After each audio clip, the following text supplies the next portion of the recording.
Professor Menashri did his PhD in Iran and in Tehran. His main field of research is social and political history of modern Iran, Central Asia and the Persian Gulf, looking at issues of education, modernization, and the like. He's taught and lectured literally all over the world. He was a Ford Foundation and Fulbright Foundation scholar. He taught at the University of Chicago, Melbourne University, Princeton University, University of Munich, literally all over the world. He is the go-to person on Iranian issues in Israel and internationally. He's written widely and published books, including Iran, the Autonomy of a Revolution, and Religion and State in the Middle East. And I can go on, and I'll stop there, but welcome. Nice to see you. Thank you, Charles. It's a pleasure to be here. Will you be able to use the microphone? No, I don't think Israelis should be asked to speak louder. It is come naturally. In 2 minutes, you will just let me just get it. It's not a big crowd for loudspeakers. Right? Some people are hard of hearing. Yes, I reached your them myself. Can't help us. So let me, if it won't work, I'll go to the microphone. Okay. So I'm glad to be here, seeing also some old-time friends here, and following what Charles has been doing with his study of anti-Semitism, although my field is not really anti-Semitism, but what we see in Iran with the leaders of Iran, it's, I think, that the leading country in denial of Holocaust. So what else do you need to label government as being anti-Semite or anti-Zionist or anti-Israeli? All of them are together. So it's very difficult to make the distinction between when anti-Zionism ends and anti-Semitism comes in, because it's very difficult to convince me what is the difference between the two. So how you can convince the crowd, the people in the streets of Tehran, when they go and state death to Israel every day. So what, they would be lover of Zion or lover of the Jews. It's very hard to believe.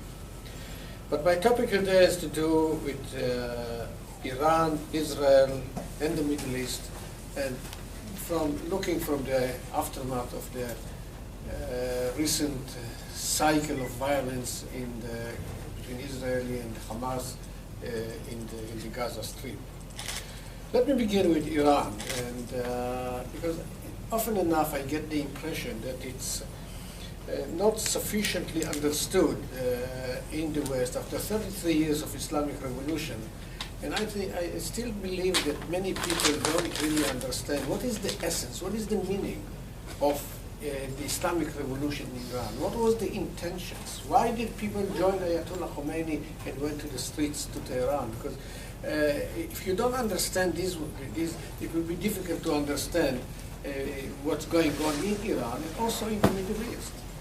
When I stepped in, today it's very dangerous to speak. You give a talk somewhere, and then after a few years, someone comes to you and gives you a quote from what you said. This gentleman here brought me and said, I have to ask you something about your lecture with the American Jewish Congress, it was? The World Jewish Congress. World Jewish Congress. 2009, March 1st. Okay. I forgot it, but you reminded me the documents. And I was afraid that he's going to tell me where did I go wrong. Luckily, it was not the case. I was speaking about my understanding at that time of the Islamic Revolution, and basically, you can see the similar thing in Iran, in Egypt today.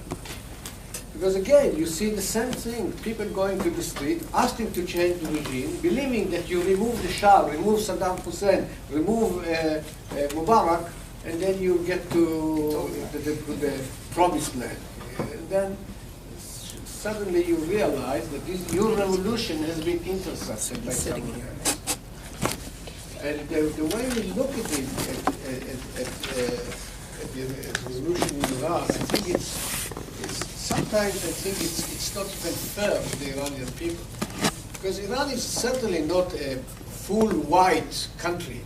Not everything in Iran is good. but also it's not totally black. There are different colors, and I think it's important that we understand that even in the country that maybe we don't like, there are different people, different attitudes. It's not only in the Western world you have different ideas, different political parties of different movements within the political system. You can see the same thing in Iran.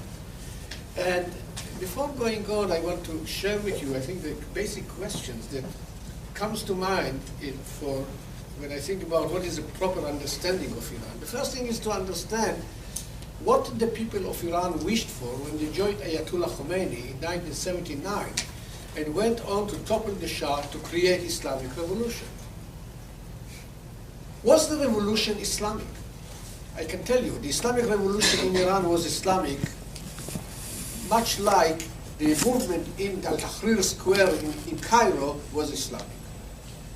In both cases, and also in Libya and other places, I think if you ask yourself what moved the people to join movement or leader to topple a regime and create a new reality, I think that the main issue was to satisfy two basic wishes of the people of Egypt or of Iran, to provide social justice and political justice.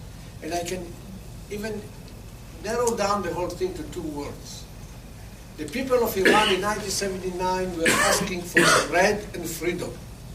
And again, it's not much different from what the people in Egypt, Cairo, were asking just a year and a half, almost 2 years ago.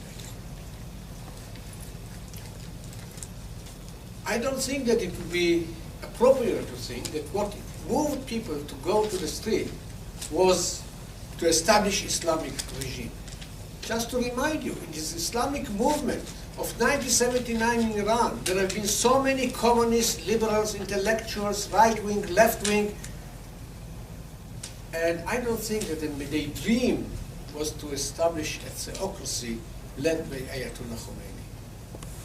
People moved to the revolution, the Islamic revolution, because life was miserable, and they were looking for hope. Ayatollah Khomeini sold them the hope that under his leadership, everything will be wonderful. 33 years after, this has not yet happened.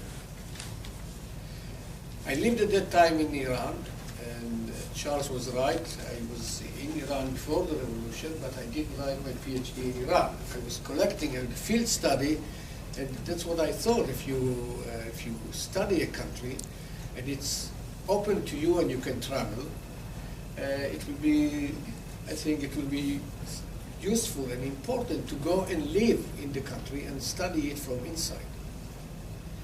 And when you live 2 years in a country like Iran, you better understand what moves people. You come closer to their culture, to their history. Today I'm saying it because I see today that there are so many, I'm an old timer, you know, it's not,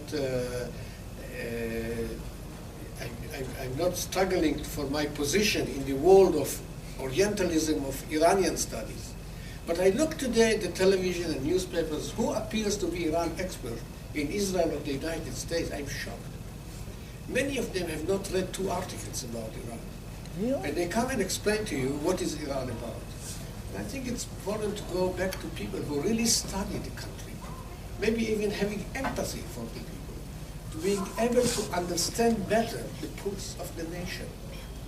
And I think that proper understanding of Islamic revolution will lead you to the conclusion that it was not all about bringing Ayatollah Khomeini and making him the supreme leader of the state of Iran. The idea was to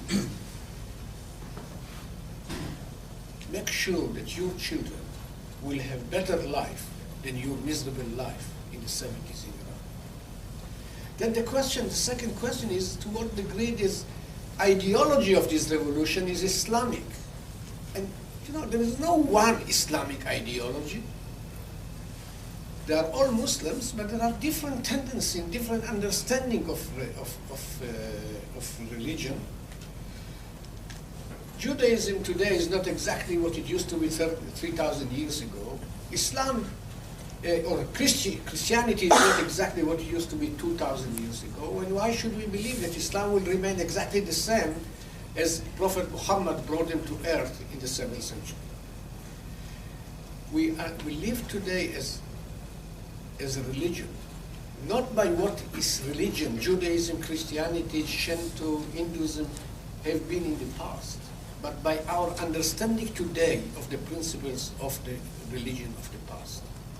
And our understandings vary. Just to give you an example about Iran, do you know how many clerics in Iran are in jail today? And not because they are Muslims, because they are Muslims who happen to think differently than the current trend in government. When Khomeini came to Iran, there have been 7 grand ayatollahs, the highest ranking ayatollahs in Iran. None of them supported Ayatollah Khomeini. I'll give you another example. The man that Ayatollah Khomeini declared to be his successor after his death started criticizing Ayatollah Khomeini, and Khomeini removed him from this position, and he was under house arrest until he passed away 2 years ago. What it means is that within the body of Islam or Islamic radicalism, still there are different tendencies. Look at the Gaza Strip, and you'll see Hamas and other Salafis, Islamic jihadists. There are so many. You may, from distance, not see the differences between them. But how close is Al-Qaeda to the Islamic movement in Iran? How close is Hezbollah to Al-Qaeda? It's not only because Shiite Islam or Sunni Islam, because of different understanding of the basic principles of Islam. So what we see here is not exactly Islamic revolution, is a revolution in the understanding of Islam that we are witnessing with this growing radicalism. And again, it's not only in Iran, you can see it in the Sunni world, you can see it in Turkey, you can see it in all over the Middle East.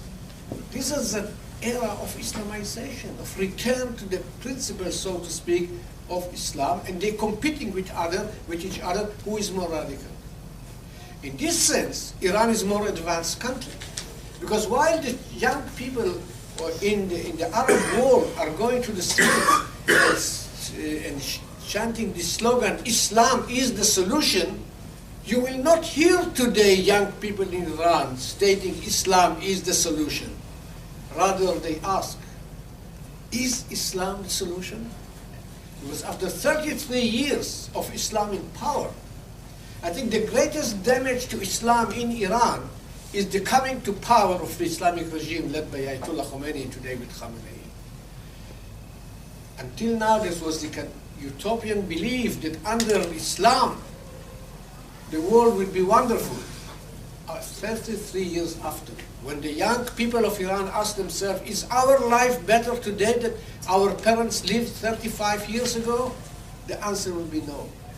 There is no better welfare for the poor people of Iran today that used to be under the Shah, and there is no greater freedom today that used to be under the Shah. I can tell you the difference. Under the Shah, to speak, and he was not a Democrat, I know. Whoever lived in Iran few months can understand. I learned to appreciate democracy when I lived in a non-democratic state of Iran. And I think that only if you live in a non-democratic system, you can understand the value of democracy. And this message to the young people around here, not to take democracy for granted. It's the most valuable principle, I think, that we have. So the Shah was not a Democrat. Under the Shah, to speak against him was a crime. Today, to speak against the Ayatollahs is a sin. I don't know which one of them is better. So, but democracy, there is no. There has not been, and there is still no.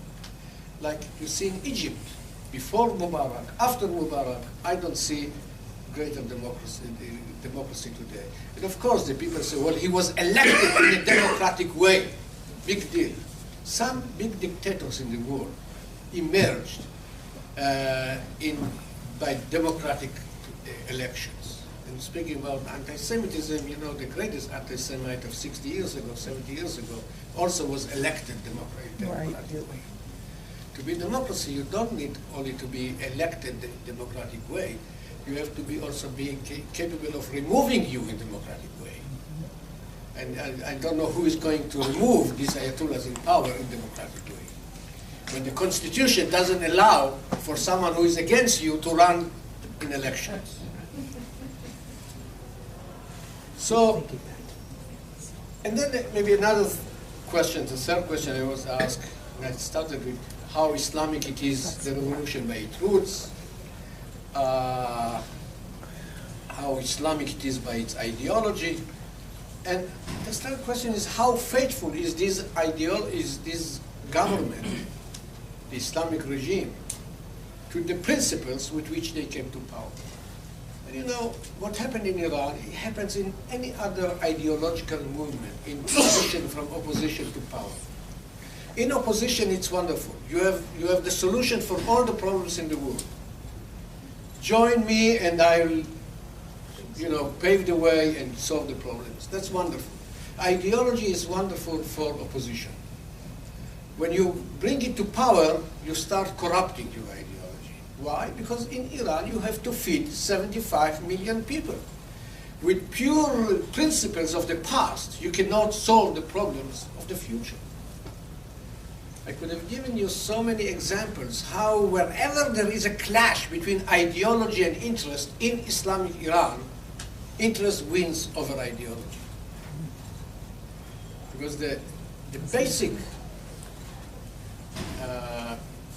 rationale of policy making is not to be faithful to the principles of your ideology, but rather to be faithful to two principles which may be one, to preserve the national interest of the state or the survival of the current regime. And for this regime there is no difference between the two, because they think we are the state, we are Islam, whoever is against us is against Islam. But when they come to policy making, they have become more and more pragmatic. The question is how much you should be pragmatic, in what field, in what rate. There are differences between the Iranians themselves. There are so many different factions, groupings with different philosophies. But we can narrow them down to two main camps. One that we call reformist, pragmatist, moderates if you wish, and the other radical, extremist, fundamentalist. I have much respect for civil society in Iran. I think Iran has very important and solid pro-democracy civil society. They have achieved so much in 33 years. And I know that Iran is not paradise. I don't urge you to go, or recommend you to go and buy a ticket to travel to Iran. I'll come to the ugly face of Iran in a moment, but there is also a nice face of Iran.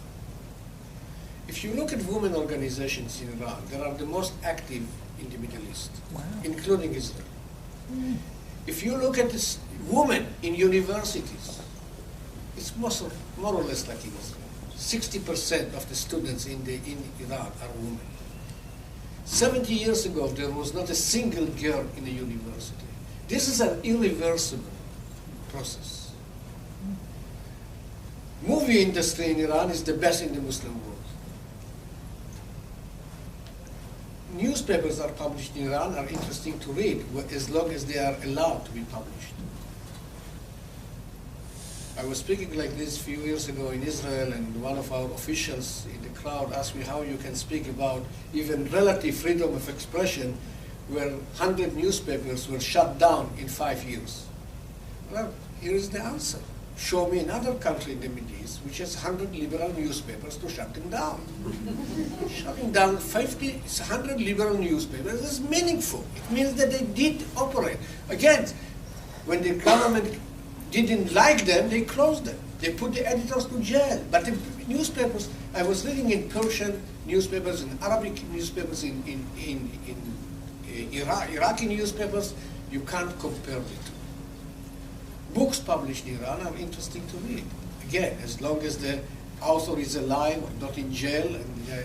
But I'll give you a title of a book published in Tehran by one of the students who occupied the American embassy, which he was faithful to Ayatollah Khomeini. One of the radicals of 79, he writes a book in 2000 and says, the title of it, A Fascist Interpretation of Islam, complaining in his book that the Islamic regime is fascist. Well, of course he went to jail. You can't write such a book and not visit Evin jail.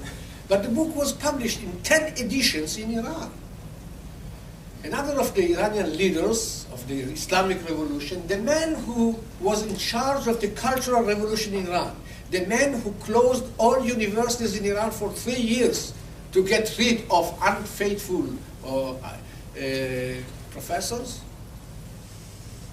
Abdul Karim Soroush, he writes a big article with the title, The number one problem of Iran is the rule of the clergy. So you can see this, sorry, this was Kadivar. This was Kadivar, another intellectual in Iran, faithful to Ayatollah Khomeini, and he changed his mind. So and he also went to jail. Soroush didn't go to jail because he was so close to the authorities, but he is out of the, he's now in the United States. So a whole group of people who started as ultra-radicals, Khomeinists, occupiers of the American embassy that you so well know, they changed sides and turned to be the more nicer face of Iran. And now I think I paid my dues to this nice group in Iran. And again, it is not that Iran is a democracy, but there are some periods of impulses of democracy. I was speaking with a friend of mine from one of the Iranian universities. We have a forum of meeting for many years now, meeting with professors from different countries of the Middle East, including Iran. And he told me that, I asked him about this dichotomy between free expression and suppression in Iran. You speak up and you go to jail. And he told me, you know, they tell you in the West that there is no freedom of expression in Iran. That's not true. We have freedom of expression. What we don't have is freedom after expression. And the thing about it is deeper than it sounds. The Iranians speak up, go to jail, and come out and continue the struggle, or leave the country. So what else I can say about these nice people? The problem is that they don't have any share in deciding the policy of the country. Because all power is in the hand of the other group, the radical, extremist, fundamentalist, who have three major elements of power. One, they pretend to speak in the name of God. You know, it's very good when you wake up in the morning and face your people and tell them exactly what is the will of God. I don't know, they SMS, they email, they fax. They know. Well, we have some of them in Israel, so it's not, we shouldn't be surprised that there are people who claim to speak on behalf of God. It's very powerful in traditional society because people are devoted to Islam. And when they have this Ayatollah speaking the way they speak, it has its influence. Now, this is one element of power, claiming or speaking in the name of God. Now, if God is not enough, or it should be enough, just in case it is not on God, they have the Revolutionary Guards and the army. So if you are a revolution, you have the support of God and the support of the army, what else possibly you need to survive? Well, there is another thing of which they have plenty. The determination to fight for their power and to crush any opposition. And they have done it again and again, including in 2009 when students went to the street after being cheated in the elections, and they have been suppressed. And I think you saw these pictures on your screens. I'll give you an example of what the mentor of President Ahmadinejad at that time said. While the military was crushing the young revolutionaries or anti-revolutionaries, This man, Ayatollah Mesbah Yazdi, on a Friday sermon, he said the following sentence, and I think which is, whoever is a Muslim, this is a blasphemy. He said that whoever thinks that Islam is a religion of mercy does not understand Islam at all. And this Ayatollah Mesbah, Grand Ayatollah Mesbah, that people think he is the mentor of Ahmadinejad, continues and says, Islam is a religion that dictates to us to cut the heads and the tongues of people who speak or act against us. That's the mood of this movement. We are Islam, and whoever is against us is anti-Islamic, and he is doomed to be killed. Recently, one of the bloggers in Iran, a young Iranian man, was basically, he was found dead in jail. I don't know, they killed him, they executed him, no one knows, but his mother gets a call from Aviv jail and asking him, come and take you the body of your son. That's the way it goes. Think about right of women in Iran. Have you heard about stoning of a woman? Do you know what kind of death it is that everyone goes and throws a stone until how hours after hours this woman staggers and then she's dead? And I wonder, where is your medium? Where is the conscience of Western civilization when these kind of violations of human rights, violation of women's rights, children's rights occur in Iran? The only thing that they can do is to blame Israel for whatever Israel does or they don't do. And I don't want to ask them to make, concessions to us, criticize us, that's fine. But what about looking somewhere else? That's what I keep saying. And I may come to it later on when I speak about the Hamas and what's going on today. Now, when these two groups thinking differently in Iran, and the government is generally pragmatic, why we don't see their pragmatism when it comes to Israel? Because about Israel, there are no two camps. Even the more moderates, or pragmatists, or whatever you call them, they are almost anti-Israeli as the others. Why? Because pragmatism in Iran is not, the government that is not pragmatist by intention or voluntarily. You become pragmatic when you have to pay a very high price. Now, there is a difference in my understanding between pragmatism and moderation. Pragmatism is not really moderation.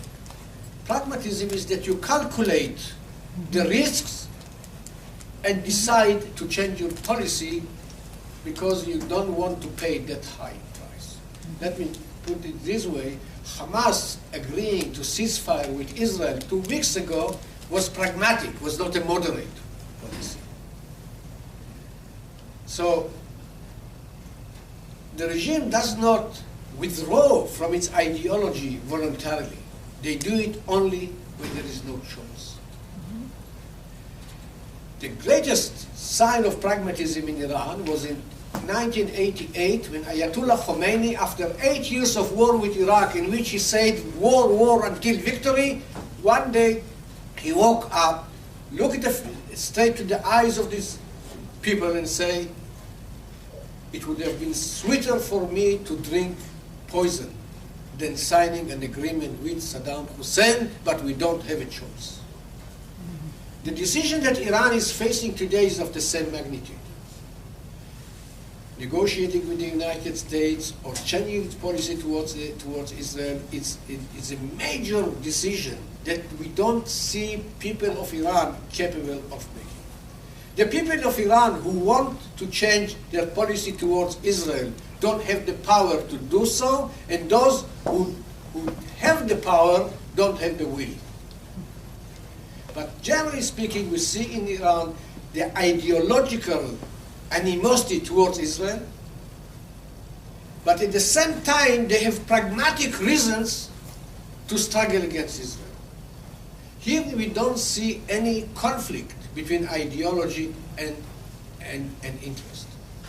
Ideologically, they are against Israel because they believe that this war is not on boundaries, it's not political, it's religious, between the good and the bad. One of them must be destroyed for the other to survive. Judaism is religion, is not nationality. Jews don't have the right to have a state of themselves. Certainly not in the Middle East, of course not with Jerusalem as its capital. Israel is the tool of Western imperialism, and I often don't know if they hate Israel because of its good relations with the United States, or they hate America because of its relations with Israel. But for them, just one thing should be clear: America is the enemy, not Israel. Look at their vocabulary. America is the great Satan. Israel is the lesser Satan. If you use their own terminology, America is the enemy, and they are right, because the whole animosity of the Islamic Revolution towards Israel is really not sufficient to understand. If we even take, okay, they are against Israel. They are against the Jewish state of Israel. This revolution came to life only because of Israel, because of 7 million people, including the Arabs. Look at the vision of this movement. This movement wants to be the substitute for the past ideologies as they see it, communist Soviet Union and capitalist America. One of them is gone, the turn of the others is soon to come. Islam is the ideology of the future, of the 21st century. If you have such an ideology, what is Israel all about? It's peanuts. Maybe you said pistachio when you speak about Iran. It's really not significant. We should not overestimate our power and influence in the world. But why? They hate us so much because it's convenient.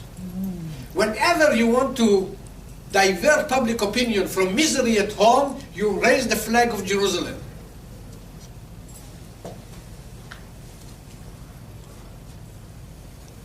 Sometimes I must admit, I wonder, what could have happened if there was no state of Israel?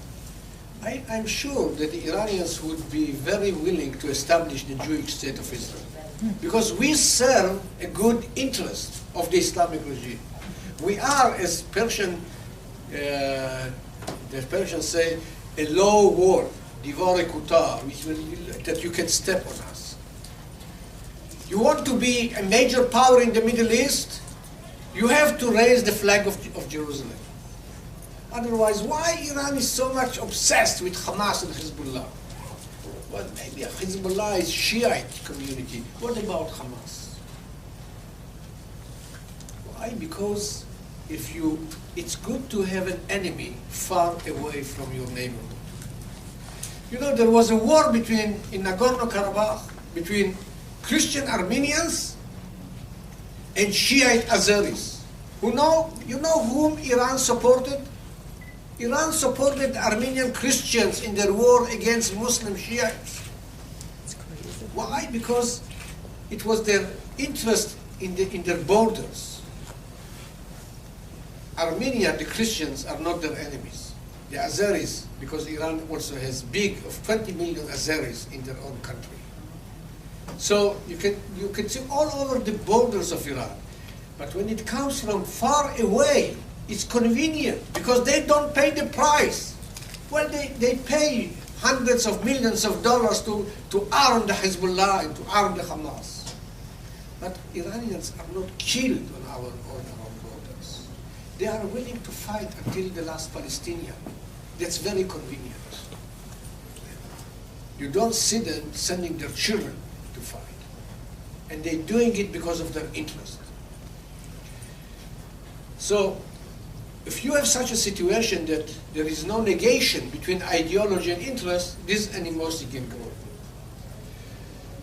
Now, what can be done? I didn't mention the nuclear issue because I think you read so much about it all over, and I don't think I have to go into it. It's a major problem. I don't know how much time I have. Let's say about one thing about the nuclear issue. Iran going nuclear is bad. Whatever, no, I'm serious, because I'm going to say something else. So I wanted to know that I think that everything should be done to prevent such a radical ideology to keep, on the other hand, nuclear weapons. It is bad because of this combination of intention and capabilities. We can live with countries that have nuclear power. We can live with radical regimes, but combining both of them is very crucial. It's not, I think that, it's not good even for the people of Iran to build the nuclear facilities in such a secrecy in an area that is prone to earthquakes. No, Charles mentioned my travels in the world in search of ilm, of knowledge. So I've been 6 months in Japan. If there is any nation in the world that is mindful of the eventuality of earthquakes, it's the only Japanese. I remember I was at the University of Waseda, one of the best universities in Japan, Tokyo. The first thing that they gave me when they gave me the key to the apartment was instruction, how you survive earthquake. Where is the whistle, and where is the light, and what you do, and where you hide. And this Fukushima tragedy that happened in Japan can certainly happen in a place like Iran, and they are not that protected. And then imagine what could have Gaddafi, what would have he done if he had nuclear weapon a year ago? What was Bashar al-Assad would have expected to do with nuclear weapon? This regime is not a paradise, even without this kind of tools. And I think that having nuclear weapon in the hand of a country like Iran, and let's have no mistake, Iran is after nuclear weapon, not after nuclear energy for peaceful means. They have, alongside one plan, they have another plan. And so it is very bad. My problem is that we in Israel have made the Iranian nuclear plan as the exclusive problem of Israel. We speak so much. I don't know, our politicians, they speak day and night about Iran, Iran, Iran, Iran. And the more you speak about it, you give the impression to the world that this is your problem, and it necessarily should have a solution with a trademark made in Israel. Everyone, when I travel and give lectures, when Israel is going to attack? I must admit that I benefit from it. I've been invited to Downing 10, to meet with the Prime Minister, to other presidents, ministers. Everyone is, at the end of the day, they ask, do you think Netanyahu will attack? Or do you think, what is the... My answer is that there are two types of people. Those who know the answer will not tell you, and those like me who don't know the answer, you better don't ask them. But the obsession that we have, speaking about Iran, gives a false impression that this is the problem of Israel. And already told you, this is not the problem only of Israel. This is the problem of the Western civilization. This is the problem of Saudi Arabia, Egypt, Turkey, and the Middle East. It is also the problem of Israel.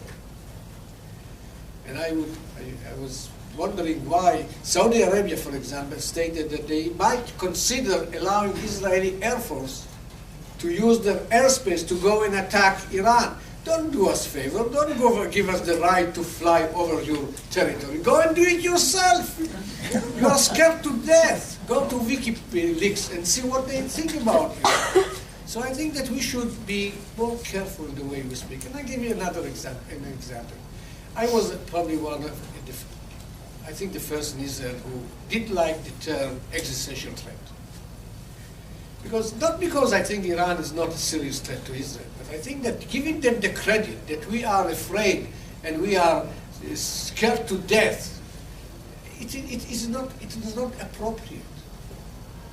And it's also sending a wrong message to my children, that Iran is going nuclear. If Iran is an existential threat by the Israeli government testimony, and Iranian regime wants to destroy Israel, so what what would logic dictate? Move to New York. That's what we don't want. Not because New York is such a bad place, because we want our children to stay in our country. And this statement send wrong messages to Tehran and to our children. And I'll tell you what will be my answer to Iran. When they say that, I wouldn't say that Iran is an existential threat. I would tell the Iranians Israel is indestructible. That's the message that should go from Tel Aviv. Not that we are scared today. And even now they are sitting there after what Hamas suffered, and you read in the Iranian newspapers and all the Muslim world that Hamas won. I don't know this definition of victory. I fail to understand. If after what they suffered in 8 days, they call it a victory, well, what would be defeat for them? I don't know. So it's we should be more careful. And I think that what I don't see in Israeli policy is that what we are so good, what we believe to be so good at, to be more sophisticated. You know, in 1967, when the Arab countries lost the war in 6 days, actually it was not 6 days, it was 6 hours. Our Air Force destroyed all their Air Force and that paved the way to tremendous victory. The closest person to the president of Egypt, Hassanin Haikal, was close to Nasser, was asked by a journalist, what was the reason of the Arab defeat? You know what he said? And I like this answer because he said that while we were playing backgammon, the Israelis were playing chess. 2 games that was originated in Iran. So they know something about the one and the other. And that was referring to the sophistication and the creativity of the Israeli mind. I don't know where it is today. You know, when you go to, what is the slogan of the Mossad? You should conduct your wars cunningly, shrewdly. And that's what I'm looking for. More cunning, shrewdness. But stating this kind of Ahmadinejad is Hitler or existential threat doesn't solve the problem. A few years ago, 6 years ago, I was invited to the General Assembly of the Jewish organizations in Los Angeles. And Bibi Netanyahu was there together with another speaker, your friend Erwin Kotler was there. He's a great speaker. I think at this stage he was even better orator than Bibi Netanyahu, which is a wonderful speaker. And Bibi came there with his mantra, ladies and gentlemen, the year is 1938 and Iran is Germany. I had the misfortune to speaking in a session after him together with the chief of his, he was the head of the National Security Council and the head of his closest advisor to Bibi Netanyahu, Professor Uzi Arad. And I started my talk saying, ladies and gentlemen, the year is not 1938 and Iran is not Germany. I think that equating Ahmadinejad with Hitler doesn't do good for us as Jews. Because in my lifetime, Nasser was Hitler, Arafat was Hitler, Gaddafi was Hitler, Saddam was Hitler, and now Ahmadinejad is Hitler. So what I'm going to tell my children, what was Nazism all about? If you have 6 Hitlers in 60 years, we should keep the memory of history separate from any politics that we know. Let's keep the Holocaust in a different sphere. I don't think we should use it that many times. And I was so happy to read a couple of weeks ago in Israeli newspaper interview with Elie Wiesel, in which he said the same thing. I know that Dershowitz is having different attitude, Erwin Kotler is having a different attitude, because when you speak about Hitler, people know what it is. People understand. But I prefer, as a teacher, to make them understand in different ways. Now, what can be done? Already before I go to what can be done, let me say something about this current phase of violence. I think that what happened in Gaza a few weeks ago was, unlike many Iranians who believed that it was Hamas victory or Iran victory, it was a victory of the spirit of the people of Israel. Life continued. I'm not a big hero, I must admit. But I was invited to give a talk south of Beersheba, just the weekend in which this violence took place. And the organizer asked me, say, are you coming? It didn't even cross my mind that I won't go. And then I was telling my wife, they asked if I'm going. I said, yeah. I said, yes, I'm coming. She said, I'm coming with you. We went there, and on the way, we have silence going on. We had to get off the car, going to the side. But life continued in Israel, more or less. But no, many people were in the shelters, and after the silence was calling us. They went to places to defend themselves. But we continued. I didn't decide. I did go to the south of Beersheba, crossing Beersheba, knowing that this can happen. But it's not me as not a big hero, but all our people. And the people were asking the government to go on with this war, and once and for good, to put an end to these cycles of violence.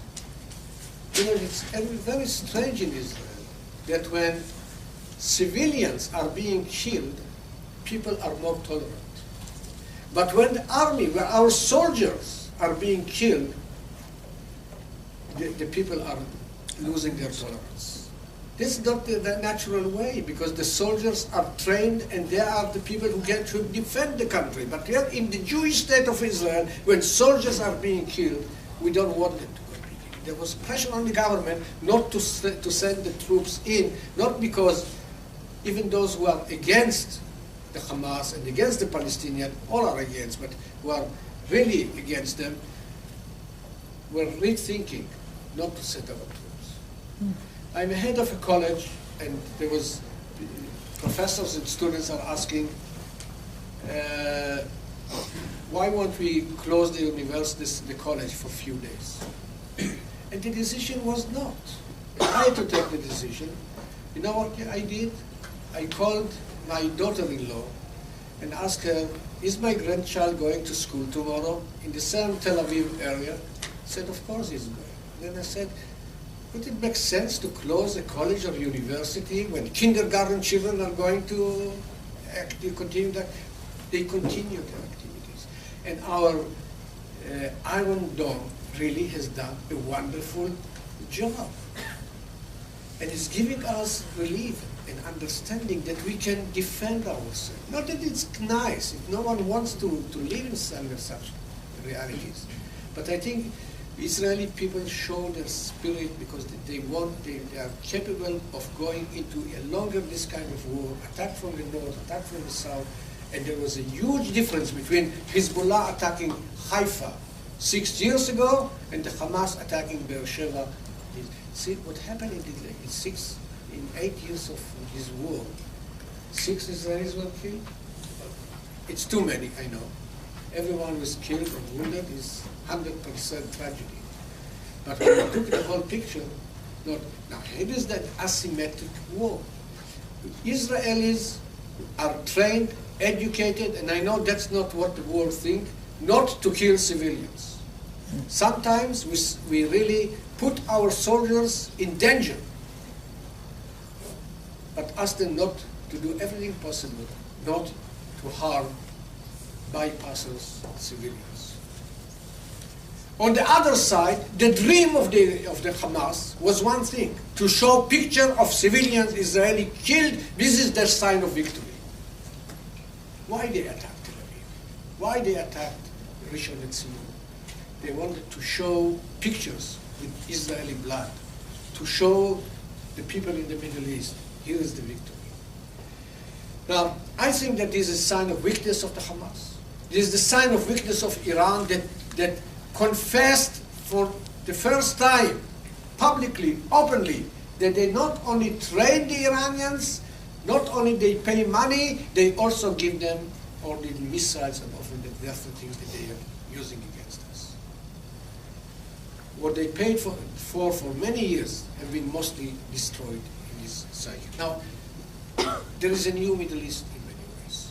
I know this term is problematic since Shimon Peres used it, the new Middle East. Well, I said there is a different Middle East.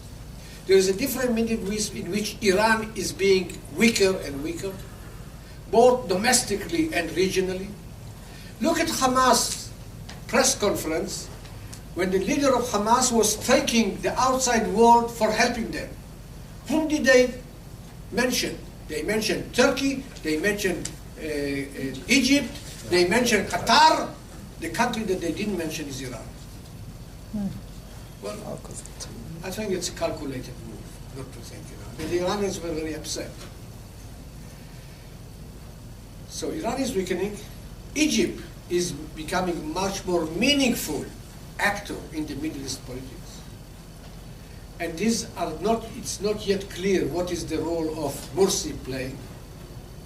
I think in this crisis, he proved that he pays the lip service to the Palestinian cause, but actually acting in a way which I think the Israelis were more or less welcoming, not really helping the Hamas.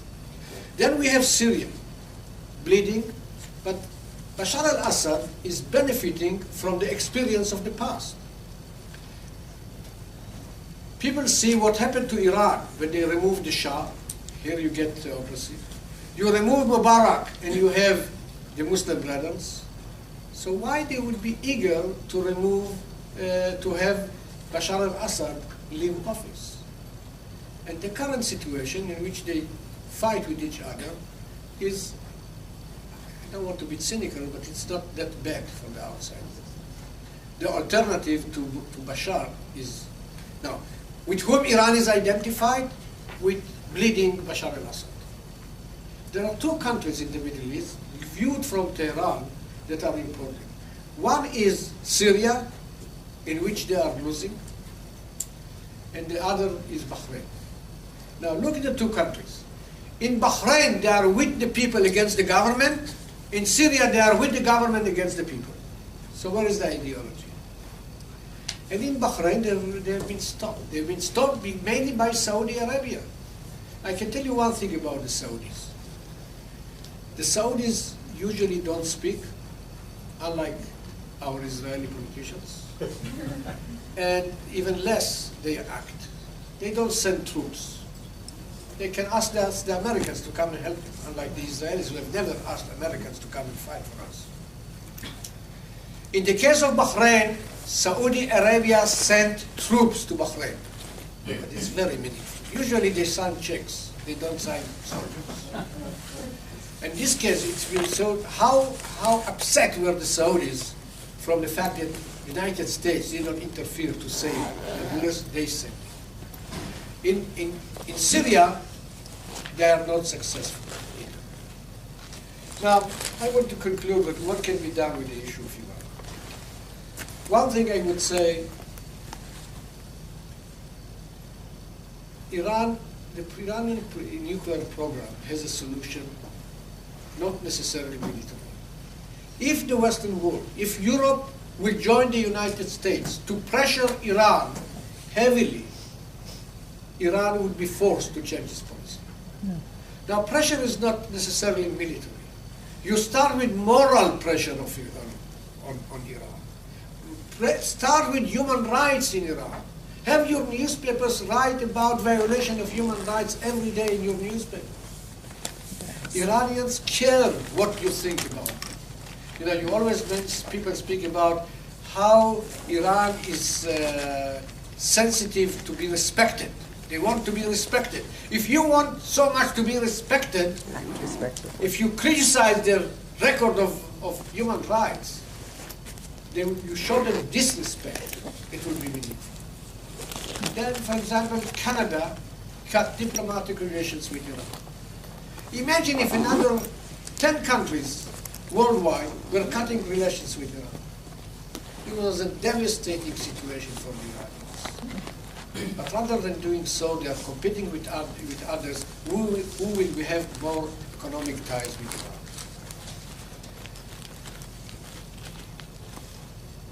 Then you have economic pressure, and you could see the impact of the economic pressure. Iran today is extending hand to speak with the Americans. It's not secret. Probably there are already going on negotiations between Iran and the United States. The tragedy until now was that whenever Iran was weak and was asking for some negotiations with Iran, America did not accept. When the United States wanted negotiation, the Iranians didn't accept. I think that today we are in a good position if which both the United States and Iran are weak. And this situation of weakness may lead to find a political solution. The political solution is not that everyone will get exactly what it wished. It means that I think the solution that they should find is that both will be equally dissatisfied. That's the most that you can ask under the circumstances. But I think that the re-election of Obama and the fact that Iran is weak may lead to serious negotiations that I think we are already in this process, and this will give the Iranian regime another 6 months to decide. What it takes for the West and the United States is to show determination. Now, many people wonder if it would be good to vote for Obama 4 years ago to begin with. And I don't want to interfere with your politics, but I thought that engaging Iran was a good idea. But when you engage Iran, and in January you are coming to the White House, and in June, young Iranians going to the street and demonstrating to gain their freedoms, and the President of the United States doesn't say a word for 10 days, this is betraying the people that depended on and went to the streets because of Obama. Is it going to be changed now? I don't know. The fact remains that for President Obama, he will be remembered in history, not, I would say, by the social reform, health services, and other things. He will be remembered if under his watch, Iran is being nuclear. And I think this message go to the White House. That's the main goal of the administration. Not to allow such a radical ideology to be nuclear at the same time. And finally, if you ask me, who can bring the remedy and the salvation to the Iranian people, I will tell you this is the young people of Iran. Look at the students in Iran. Look at the girls in Iran. And these people are not happy. The people are looking for freedoms. This regime did not satisfy the intentions of their parents. And ultimately, I think this is the young people who will bring the change. The problem is, and people ask, so when it's going to happen? You have to accept that there are questions for which we don't have answers. We don't know in history what makes people one day to change direction and start moving in a new direction. We didn't see the Islamic Revolution in Iran coming. We didn't see the fall of Mubarak. We didn't see the fall of the Soviet Union. There are so many things that experts fail to see. After this happened, I'm sure there will be many professors who will tell you, of course, I knew, it was clear, the sign was on the wall. The sign may all be on the wall, but we don't know, because historians or experts don't know the future. And your guess is as good as my guess and other guess. But I think that ultimately the solution is in the hands of the people of Iran. And I hope that this train or trend of social change will come before Iran is nuclear. I'll stop here. Thank you.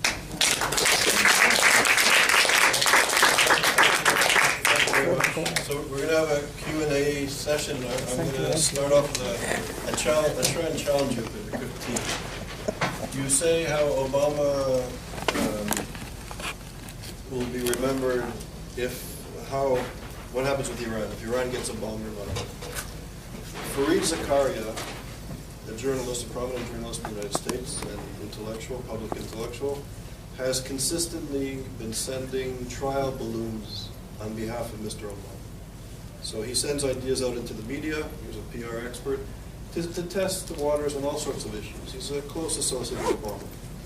Yesterday, at the Johns Hopkins School, he was in a discussion with Yelden, Charles Krauthammer, Yedlin, sorry, Krauthammer, Kordsman, and him. And Fareed Zakaria has always been sort of on the fence when it comes to Iran. He's actually been promoting Iran in different ways, and I've been sort of monitoring what he's been doing for all sorts of reasons, including at Yale. At this meeting, he said it's time that we learn to live with Iran with the bomb. That this is not an issue of concern of the United States. So now the truth is coming out. And I assure you from sitting in this country that this is an attempt to see what happens by Mr. Obama.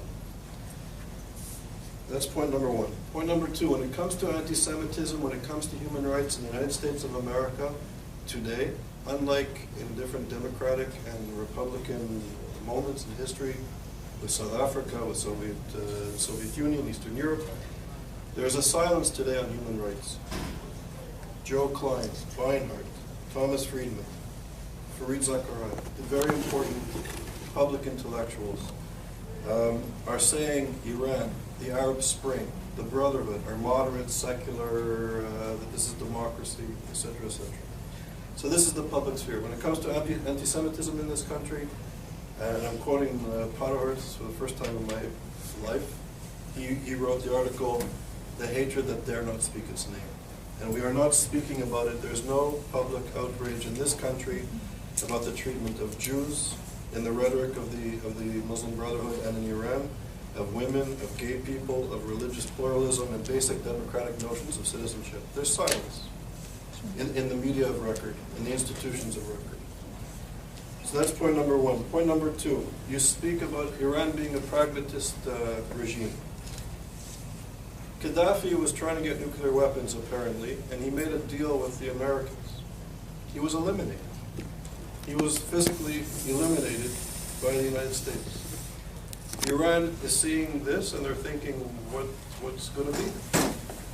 The allies of the United States have been thrown under the bus by this government.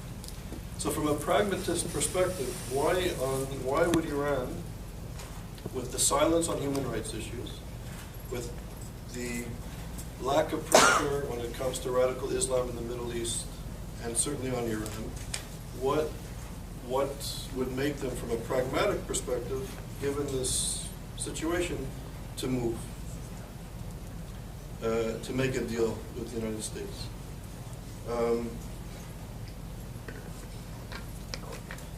And I just wanted to say also, so from Gaddafi, pragmatism, and I think when Bush, after 9/11, was very strong, the Iranians tried their best to be on very good terms with the United States, and they were well behaved for a few years on many issues, Afghanistan, Iraq, etc. When there was pressure on them from the United States, they behaved, I think, very pragmatically, as you say. But now there is no pressure. And I would just like to say a quick word, not comparing what happened to Hitler, but if we look at globalization, there's tremendous dislocation. States are crumbling. There's now a whole new area of research looking at failed states. This is due to neoliberalism. There's all sorts of reasons why states are failing, and radical Islamists are filling the vacuum and providing goods and services and hospitals, education where the state used to provide, health care, food subsidies where the state used to provide and give hope to people. The Islamists, the Brotherhood, and others are doing this. The Nazis rose to power with tremendous marginalization, and they gave white Europeans hope for a better future, for a better economy. And this is happening now in the Middle East, and there is no other alternative that I see coming to the rescue of these marginalized people.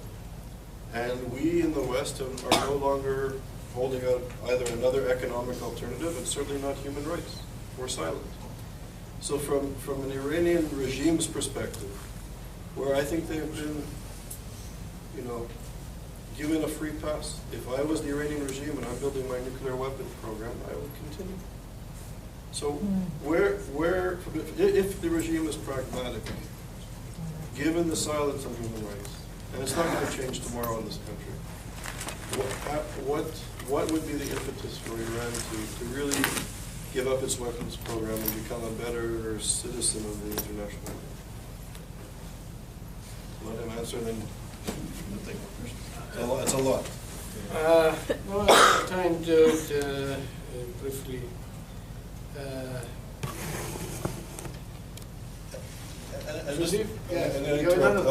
One more quick point. And I agree with you. You said there's a difference between the notion of free elections, and they were fair and open elections, but they weren't democratic elections. And that's a very important thing that people in Egypt and other places. And I think you point out very importantly that people here have forgotten what democracy is. Because if you look at the anti-apartheid movement, for example, there were elections after there were institutions and constitutions that were put in place that were truly democratic from a legal, political perspective. And nothing like that's happening in the Middle East. So I agree with that. Okay. Would it be possible to live with Iran as a nuclear state? I think it's not new, this attempt to say that it's not the end of the world. I think it was a few months ago, students in Columbia University had their journal had questions to many Iran experts, and they also asked me to write short, op-ed about will it be possible to live with Iran, which is nuclear? And I think there have been many scholars. It's okay. Well, it's easy to say it's okay when you don't live in the Middle East. When you live in the Middle East, I am concerned, and I tell you, no less than I'm concerned for Iran, I'm concerned for Pakistan. It's another country that it's not really fun to see this kind of regime holding nuclear weapons. But they didn't target Israel, so we don't in Israel obsess with it. But Iran is every day saying that to Israel, of course it is a problem. Would it use that? Usually I don't make predictions, and Charles, you know that. I hate to go into predictions. I was trained as a student of history, and I don't know what the future would be. But it will be, well, I can allow myself to make prediction, because if I am wrong, I will not be alive to answer your criticism. But I think that Iran going nuclear, Iran is not going to use it. Because they should be very crazy, and they're more stupid than they are, to use nuclear weapon because they know what it takes. There will be no Iran if they play with these toys. And I think this is something that they know. But there are in Iran several apocalyptical kind of people that for them to be killed is a kind of inducement. They want to be killed. So what big deal if you kill them? But I think that the government, by and large, is not subscribed to this kind of idea that your intention is to be killed. But I said a thing that I don't want to live in Israel, in the Middle East, where a country like Iran, ruled by this ideology of nuclear weapons. What will Hezbollah do under the umbrella of nuclear Iran? What the Hamas would do? The chutzpah that they have now is nothing compared to what they will have if Iran is nuclear. So, I don't know how else I can put it. About Jews and Iran, let's be fair. The Iranians have been by and large fair in treating the Jews of Iran after the Islamic Revolution. Well, maybe fair is not the right word, but the fact remains that there are more Jews in Iran than in the rest of the Muslim world combined. The fact is that the Jews who wish to leave Iran could have left Iran. It's sufficient for you to go to Great Neck or to Beverly Hills. When I say Great Neck, people are offended. Kings Point is a better place. So you can see that. The majority of the Jews of Iran left Iran. As a Zionist Israeli, I am not happy that the majority of those who left Iran did not come to Israel. I think there's a problem with this concept of Zionism. When you see Russian Jews, Iranian Jews leaving their country, Israel is not the first choice. But they live there under fear. They live there with their children being educated, death to Israel, death to Israel. They live there when there is a war in Gaza, the leaders of the Iranian Jews are being called to, and pressured, to come out with statements against the state of Israel and the blame the government of Israel. And there is something that I resent Ahmadinejad is not that much for his statements that wiping out Israel from the map, but his denial of Holocaust.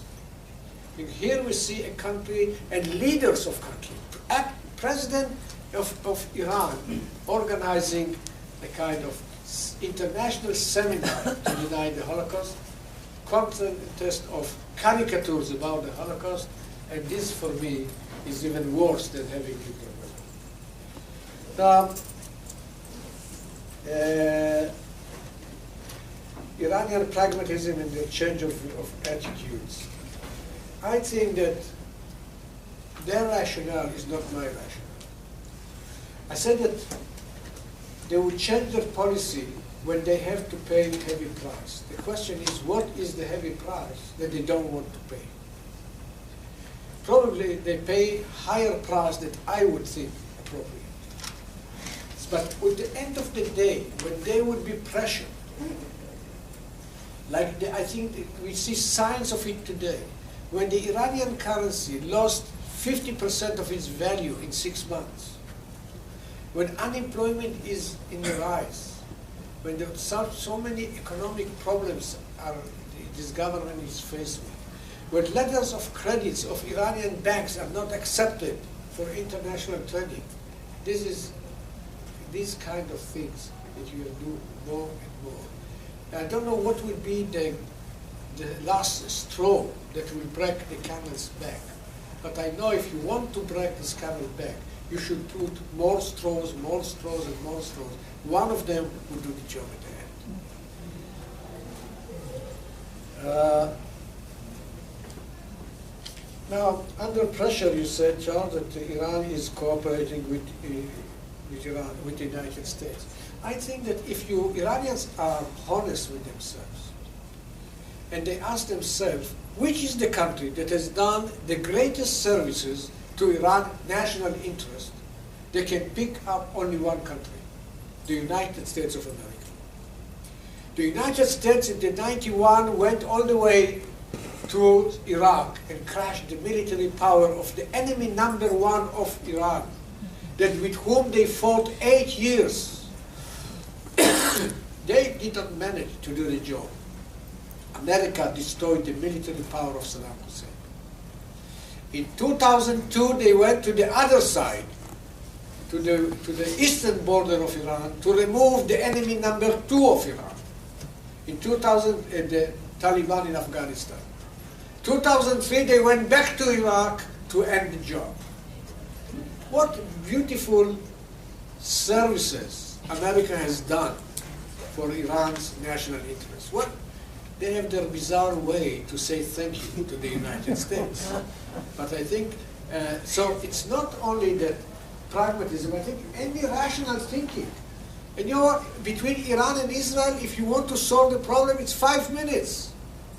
Between Iran and the United States, there is no strategic conflict of interest. But why? If you make, this goes back to this Middle Eastern mind. Saddam Hussein is a hero. Why? He survived attacked by the United States and was kicked out by the United States. You struggle with America, you are strong. Hamas struggles with Israel, they have in victory. There's something wrong with this vocabulary and determination that they have about what is victory. I didn't like this term Arab Spring from the beginning. I was not hopeful that it will bring results. I was at that time in February 2011 at Oxford in my sabbatical, and I was probably the only one who said that was not optimistic because the mood in Oxford. If you think that American campuses are hostile to Israel, wait until you go to Great Britain. From SOAS to Cambridge to Oxford, Cambridge, I've not been that much, but other schools, and everyone was happy. This is the beginning of a new era, the Arab Spring. And you know, the Arab Spring, I thought that the idea of Arab Spring, because it was in the winter, why you call it Arab Spring? The Arab Spring, for me, it was the spring of Europe in 1848. That's the reason to call it Arab Spring. I knew this is not going to be European Spring and not democracy, because I saw the Iranian Revolution, how these dreams in reality did not really bring any salvation. And when I say that people making comparison between Iran and Egypt, they say, you know, there is only one thing that they have in common, clearly, that one cannot argue. Removal of the Shah and the victory of this opposition in Egypt happened in the same day, February 11th. Rather than that, you cannot do in history any comparison. Democracy will not come out of it. And unfortunately, as you can see, other people, organized groups, are coming in and buying the support of the people. And these Islamists, and I had to make comparisons, but we have some religious parties in Israel, they are living from the misery of the people. Because people really want to have better life. And I'm not sure that these movements in the Muslim world, they want really to elevate people, to get them out of this.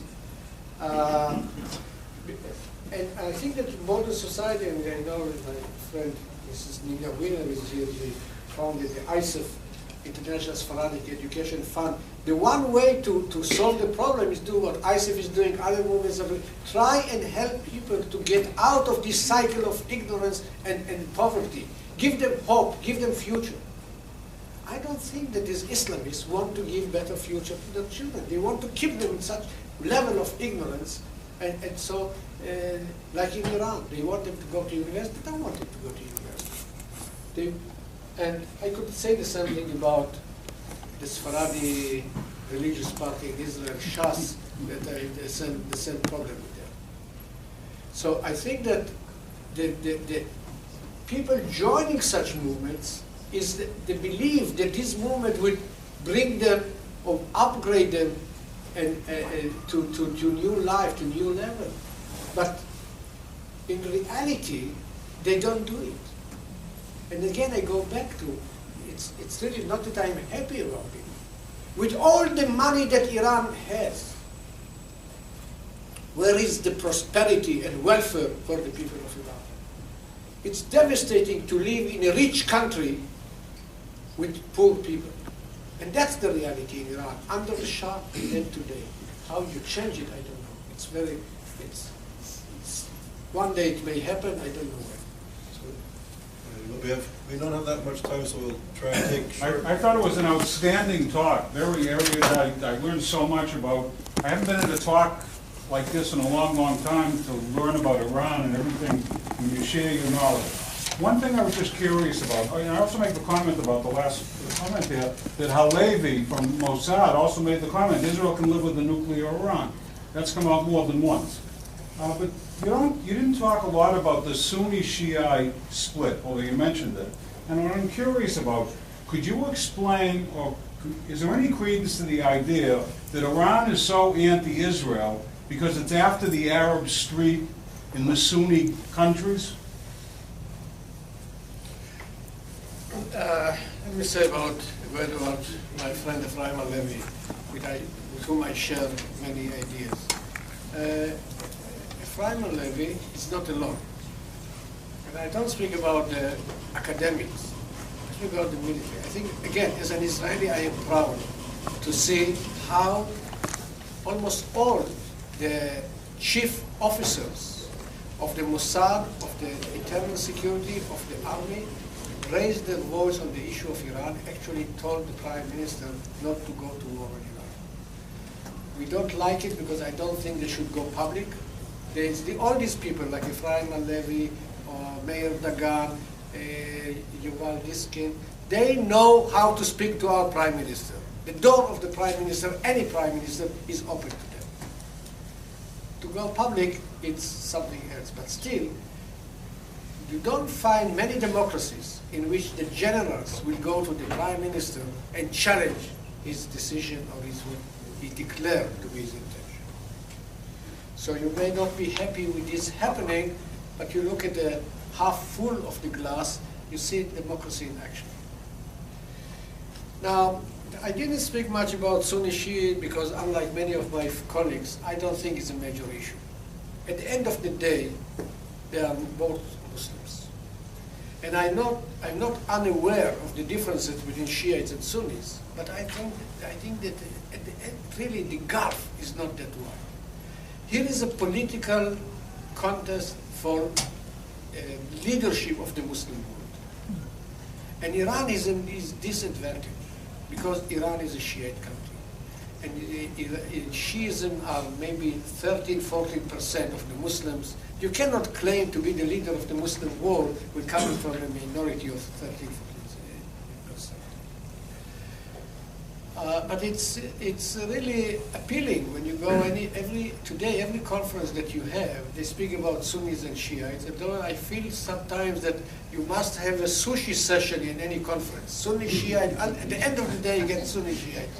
I tell you one thing, my impression is that the Shiites of Iraq, at the end of the day, they are more faithful to Iraq than they are to the Iranian regime, Shiite regime, and the Arabs of Khuzestan are more faithful to Iran than they are to the Iraqis. So it is significant, but I don't subscribe to this major issue. Richard and Bruce, quick questions, quick answers. Could you provide some more detail about the apocalyptic concept of Shia Islam in Iran? Well, yes. I must tell you, it's frightening. I'll give you an example from the president of Iran, President Ahmadinejad, who never missed an opportunity to come to the United States. In his presidency, every year, the General Assembly of the UN, he's there. Come shopping. He's shopping. I know he's shopping, not shopping, he's selling his ideas. And 2 years ago, I wrote an article asking the sharks of American journalism, the media, not to interview him, because he's smarter than they are. He knows how to change the idea that he went to Columbia University, and you know what statements he made. He came after his first visit to the UN as president, 2005, he came back to Iran and was sharing his impressions with an Ayatollah Jannati. He was sitting on the floor and telling this Ayatollah about his trip to the UN.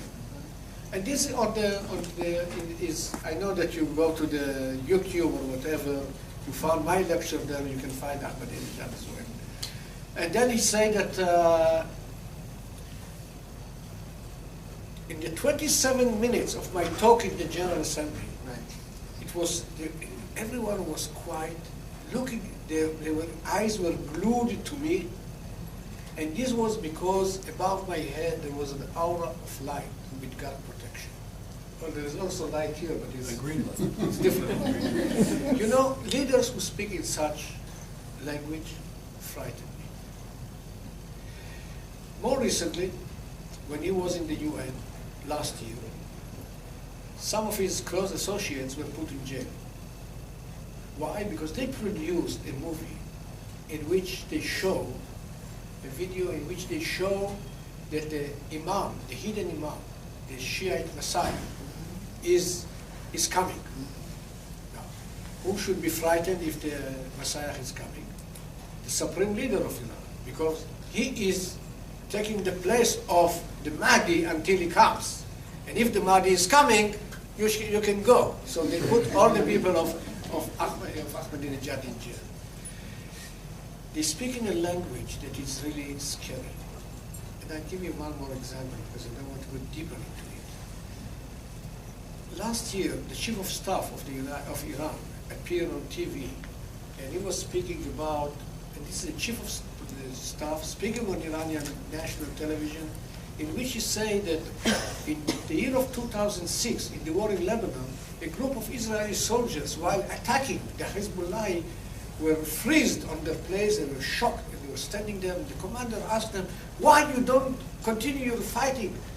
And this commander in this place said, that the battalion commander said, don't you see this Arab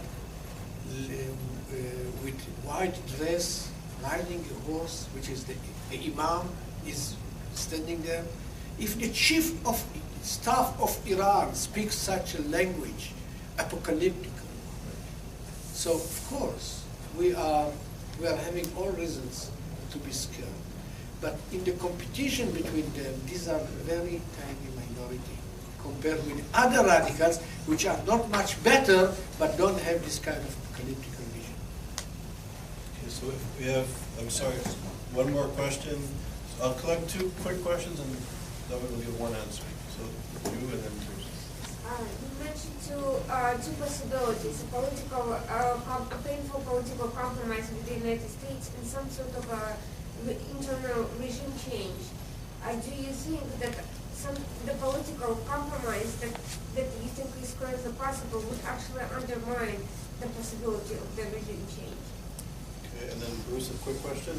Yeah, I actually have a question about presentation framework, and that is, I was listening to everything that you were saying, and I hear this a lot in Middle Eastern analyses, and people sort of focus on the region that they're focused on, and they keep touching on other things and saying, well, but there's also this problem, there's also this problem. The appropriate framework is that we're looking at a dysfunctional society, and that it's not so much that there's this problem, that there's this problem, but there are different manifestations of the same underlying dysfunctionality. In the same way that somebody who lives in a dysfunctional home might have an alcoholic mother and an abusive stepfather, and you'd never say, no, you can only complain about one of them.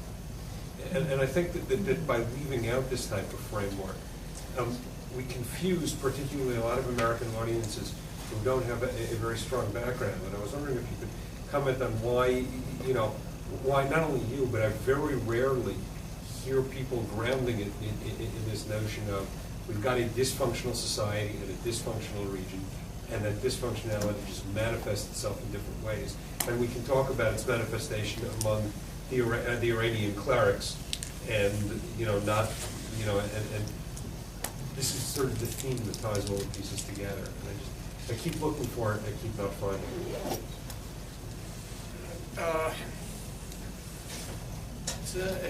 It's a good way to look at it. I think that with dysfunctional systems may remain in place for a long time. The fact that it's dysfunctional, in your view, doesn't mean that the people in the villages of Iran look at it at the same time. Here there is the satisfaction of having a clerical rule. Islam is powerful. Islam, if you are a Muslim, a devoted Muslim, you will be very happy. This is an era of the power of Islam. At the same time, I would say it's a weakness of Islam. Look at Europe. Look at Muslims in Europe. And it's a new era in the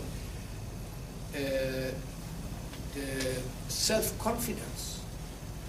So the people who sit in Iran and are being brainwashed by what is, in my view, insignificant, may not be convinced easily to set against a government which is God-given or religious legitimacy. And I don't think that I think that there is some kind of gap between realizing that the situation is bad and being capable of changing it. And be able to change it, you need also a viable alternative ideology that doesn't exist. You don't have a leadership that that you can say, well, this guy are going to pave the way. So but I agree that this is a dysfunctional society, and much of the problems of the Islamic regime are the results of the Islamic regime of Iran. They cannot go back and say the Shah was bad. There is a generation in Iran who don't know who was the Shah, for God's sake. Maybe 75 of the people of Iran were not born when Khomeini came to Iran. So there is a limit how much you can use it. But the ideology plus the determination to fight for their power, they suppress the people. And they put it very clearly.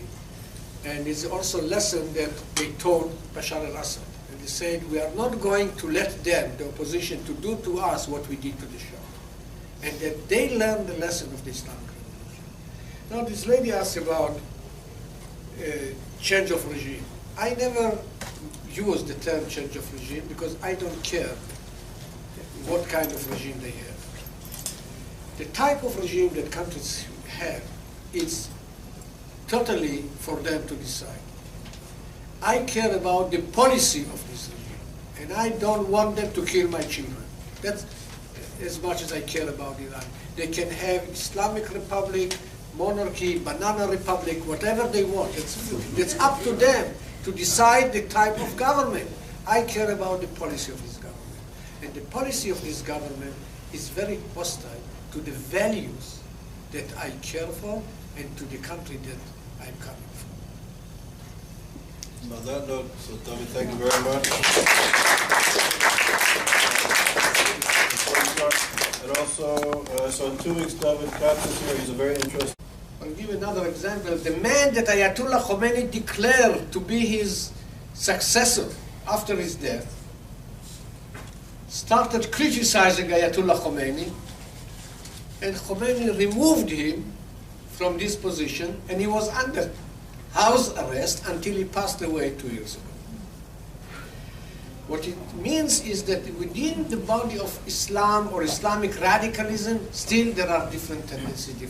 Look at the Gaza Strip, and you'll see Hamas and other Salafis, Islamic jihadists. There are so many. You may, from distance, not see the differences between them. But how close is Al-Qaeda to the Islamic movement in Iran? How close is Hezbollah to Al-Qaeda? It's not only because Shiite Islam or Sunni Islam, because of different understanding of the basic principles of Islam. So what we see here is not exactly Islamic revolution, is a revolution in the understanding of Islam that we are witnessing with this growing radicalism. And again, it's not only in Iran, you can see it in the Sunni world, you can see it in Turkey, you can see it in all over the Middle East. This is an era of Islamization, of return to the principles, so to speak, of Islam, and they're competing with each other, who is more radical. In this sense, Iran is a more advanced country. Because while the young people in the Arab world are going to the streets and chanting the slogan, Islam is the solution, you will not hear today young people in Iran stating Islam is the solution. Rather, they ask, is Islam the solution?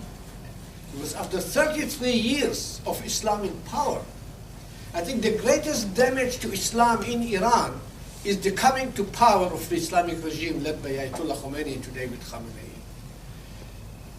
Until now, this was the utopian belief that under Islam, the world will be wonderful. 33 years after, when the young people of Iran ask themselves, is our life better today than our parents lived 35 years ago? The answer will be no.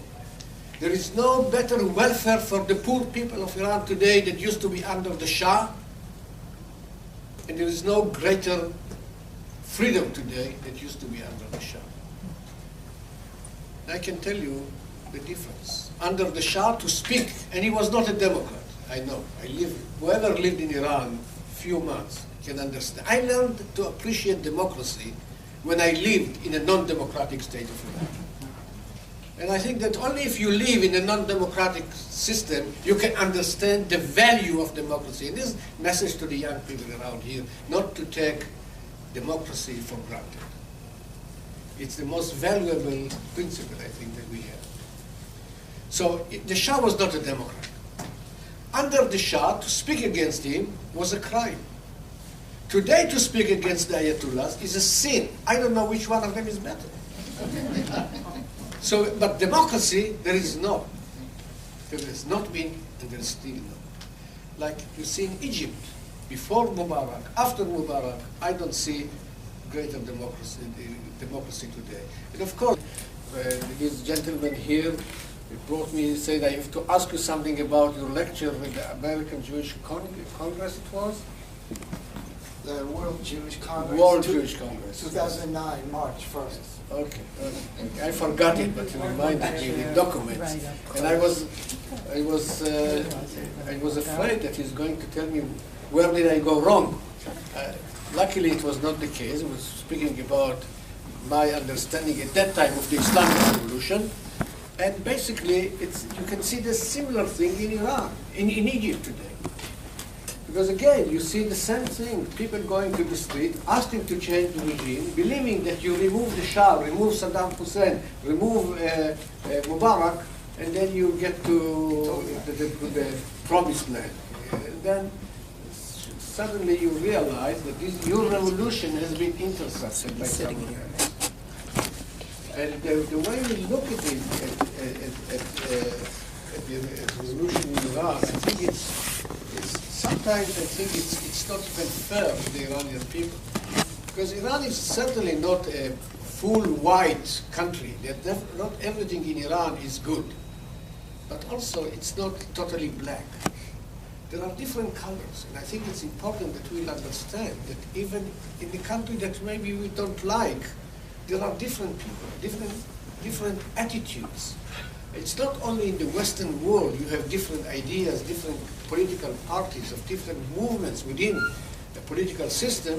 You can see the same thing in Iran. And before going on, I want to share with you, I think, the basic questions that comes to mind when I think about what is a proper understanding of Iran. The first thing is to understand what the people of Iran wished for when they joined Ayatollah Khomeini in 1979 and went on to topple the Shah to create Islamic revolution. Was the revolution Islamic? I can tell you, the Islamic revolution in Iran was Islamic, much like the movement in Al-Tahrir Square in Cairo was Islamic.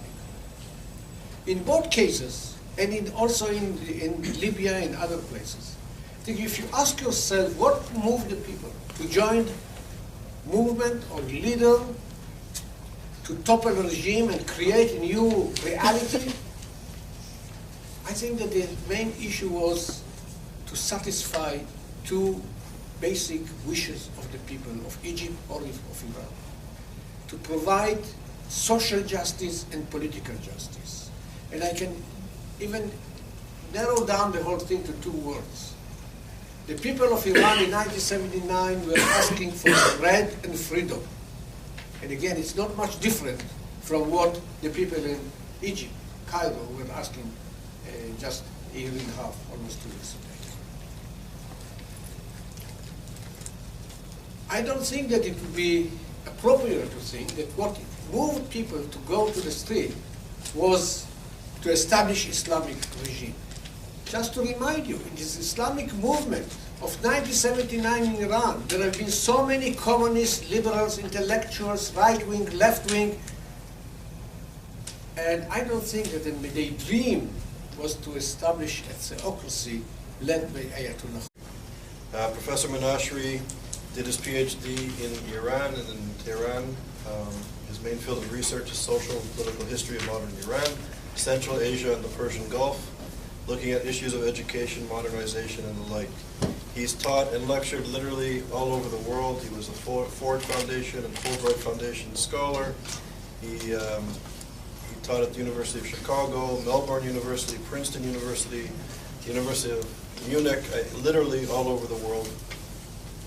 He is the go-to person on Iranian issues in Israel and internationally.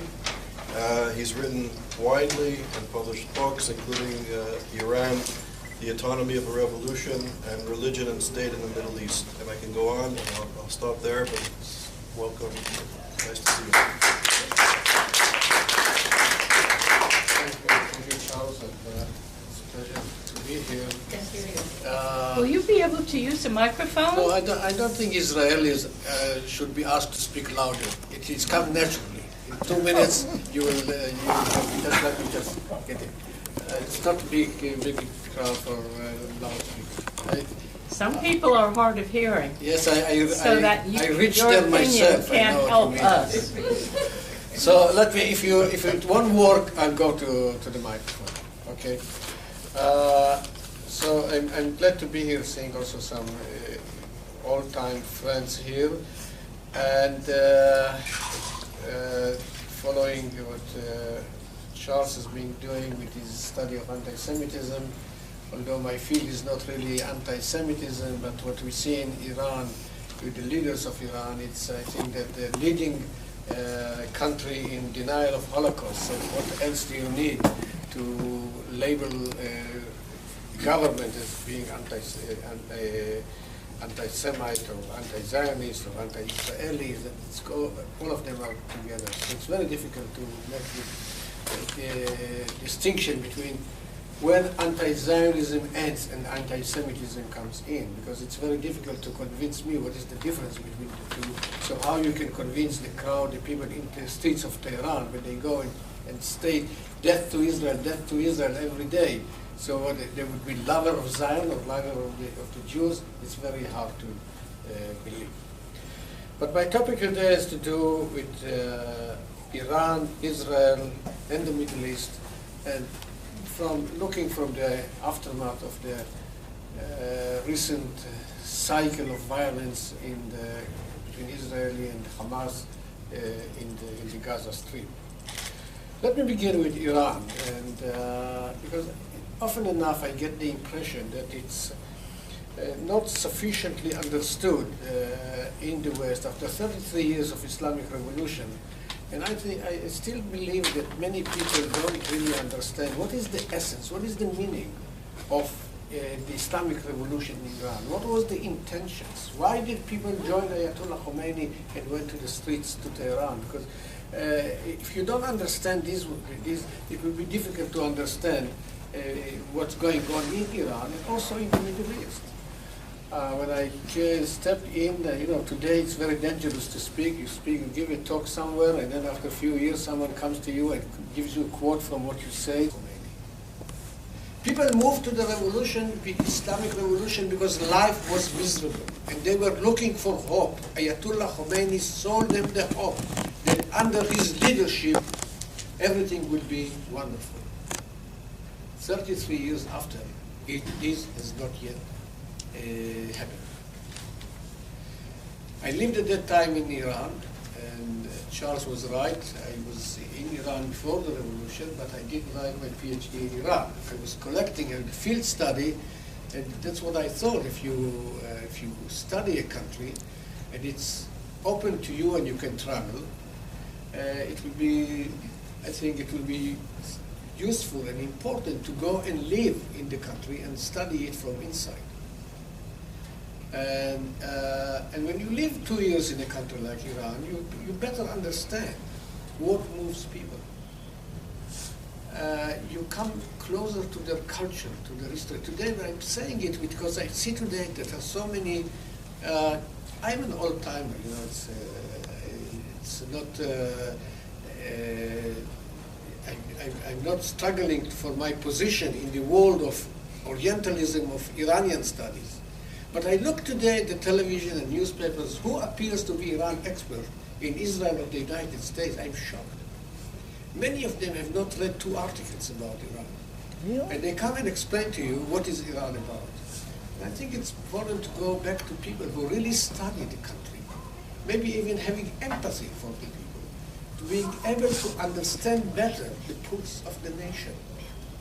And I think that proper understanding of Islamic revolution will lead you to the conclusion that it was not all about bringing Ayatollah Khomeini and making him the supreme leader of the state of Iran. The idea was to make sure that your children will have better life than your miserable life in the 70s in Iran. Then the second question is, to what degree this ideology of this revolution is Islamic? And there is no one Islamic ideology. They are all Muslims, but there are different tendencies, different understanding of religion. Judaism today is not exactly what it used to be 3,000 years ago. Islam or Christianity is not exactly what it used to be 2,000 years ago. And why should we believe that Islam will remain exactly the same as Prophet Muhammad brought them to earth in the 7th century?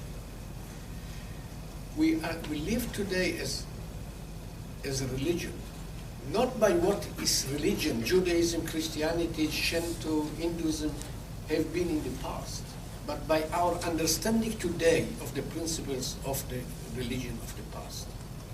And our understandings vary. Just to give you an example about Iran, do you know how many clerics in Iran are in jail today? And not because they are Muslims, because they are Muslims who happen to think differently than the current trend in government.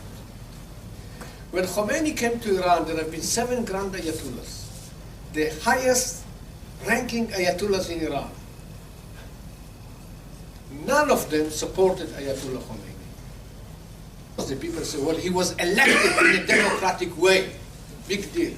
Some big dictators in the world emerged by democratic elections. And speaking about anti-Semitism, the greatest anti-Semite of 60 years ago, 70 years ago, also was elected democratic way. To be democracy, you don't need only to be elected the democratic way. You have to be also being capable of removing you in democratic way. And I don't know who is going to remove these ayatollahs in power in democratic way, when the Constitution doesn't allow for someone who is against you to run in elections. So, and then maybe another question, the third question I was asked, and I started with how Islamic it is, the revolution by its roots, how Islamic it is by its ideology, and the third question is how faithful is this government, the Islamic regime, to the principles with which they came to power. And what happened in Iran, it happens in any other ideological movement, in transition from opposition to power. In opposition, it's wonderful. You have the solution for all the problems in the world.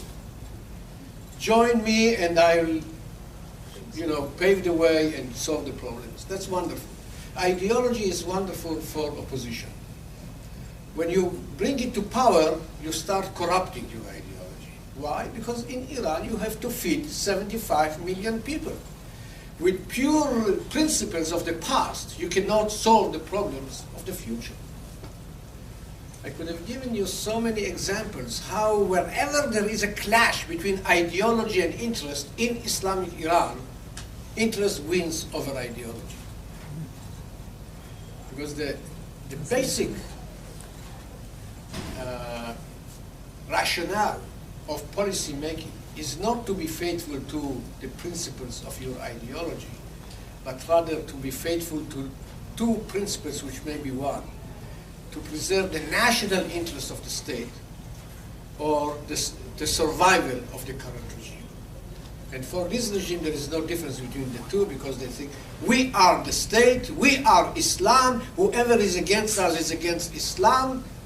But when they come to policy making, they have become more and more pragmatic. The question is how much you should be pragmatic, in what field, in what rate. There are differences between the Iranians themselves. There are so many different factions, groupings with different philosophies. But we can narrow them down to 2 main camps. One that we call reformist, pragmatist, moderates if you wish, and the other radical extremists, fundamentalists.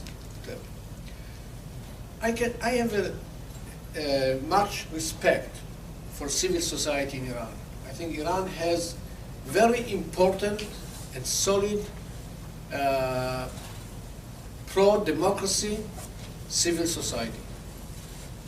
They have achieved so much in 33 years. And I know that Iran is not paradise. I don't urge you to go or recommend you to go and buy a ticket to try.